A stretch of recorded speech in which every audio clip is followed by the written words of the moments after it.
Graça e paz, muito bom dia. Estamos começando mais uma manhã ao lado do Senhor, né? Começando mais um dia na presença do Todo-Poderoso, e hoje eu quero tratar contigo sobre o ponto de vista de Deus, a maneira como Deus enxerga as coisas. É muito importante que a gente entenda esta diferença entre como nós enxergamos e como Deus enxerga.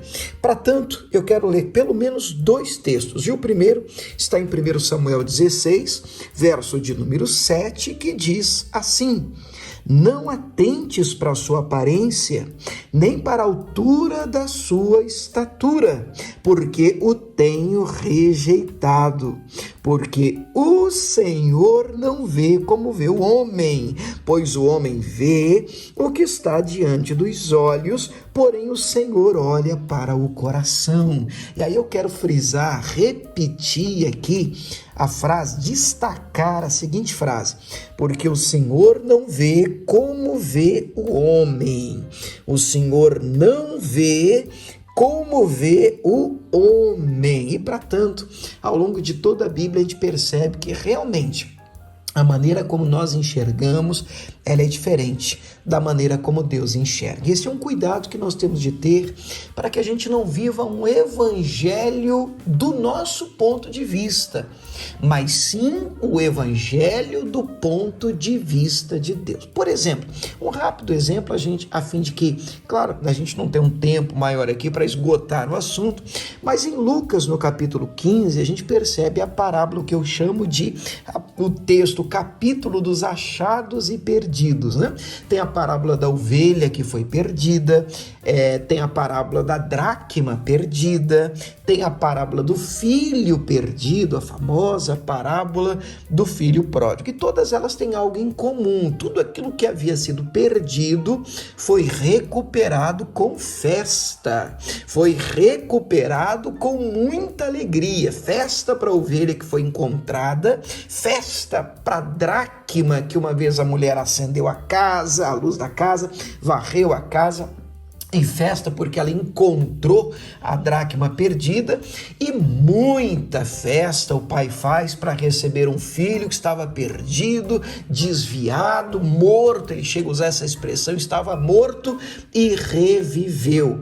Mas quando nós olhamos de um ponto de vista de Deus, a gente percebe, a gente precisa ler o contexto, né? Que esta parábola tinha endereço, todas estas, né? Tem um endereço certo. Como é que começa Lucas 15? Vamos lembrar rapidinho? Lucas 15, verso 1 diz assim: e chegavam-se a ele, a Jesus, né? Todos os publicanos e pecadores para o ouvir. Então Jesus estava atraindo uma multidão de pecadores, uma turma que estava completamente perdida, era traída a Jesus Cristo. O verso 2 diz: e os fariseus e os escribas murmuravam, os religiosos, dizendo: este recebe pecadores e come com eles. Então Jesus estava pisando no calo dos religiosos, porque Jesus estava andando com uma turma pecadora, e aos olhos dos religiosos, um pessoal que Jesus não devia andar com esse pessoal. Então aí Jesus começa a contar primeiro a parábola da ovelha que se perdeu, depois da dracma que se perdeu e depois do filho que se perdeu. O que é interessante em relação ao filho é que quando ele termina a parábola do filho pródigo, ele vai terminar com o comportamento do filho mais velho, aquele que tinha ficado em casa, né? Aquele filho que fica chateado, porque como é que pode? Meu irmão vai embora, gasta tudo que o senhor tem, e o Senhor recebe ele com festa. E está aqui o nosso ponto de vista. É assim que normalmente nós enxergamos o evangelho. Quando o assunto é perdão, quando o assunto é justiça, nós aplaudimos quando isso acontece longe da gente. Mas quando nós somos o ofendido da história, quando nós é que fomos o prejudicado da história, então perdoar fica muito mais difícil. Não parece justo aos nossos olhos receber assim com festa uma pessoa que nos traiu, uma pessoa que nos feriu. Como é que é isso? Como assim um Jesus, o Senhor vai perdoar essa pessoa depois de tudo que ela me fez? Pois é, mas se esta pessoa, ela se arrepender e voltar para o Pai, se voltar para Deus, certamente ela será perdoada. E vou te dizer por quê. Porque aos olhos de Deus é justo, e Deus vai usar exatamente esta expressão na altura do verso 31. Estou lendo Lucas 15, 31.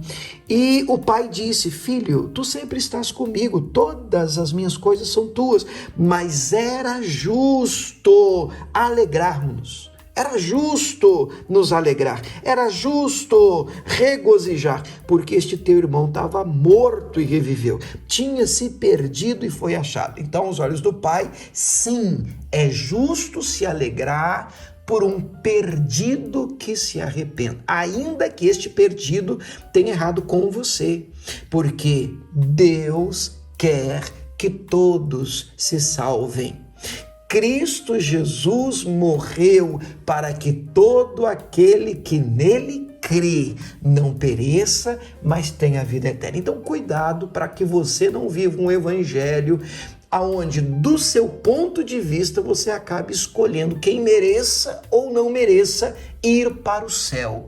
Na verdade, ninguém merece, nem eu e nem você, mas somos salvos pela graça e a grande misericórdia do Senhor derramada sobre a nossa vida. Vamos orar? Pai, obrigado, mais um dia, mais uma manhã.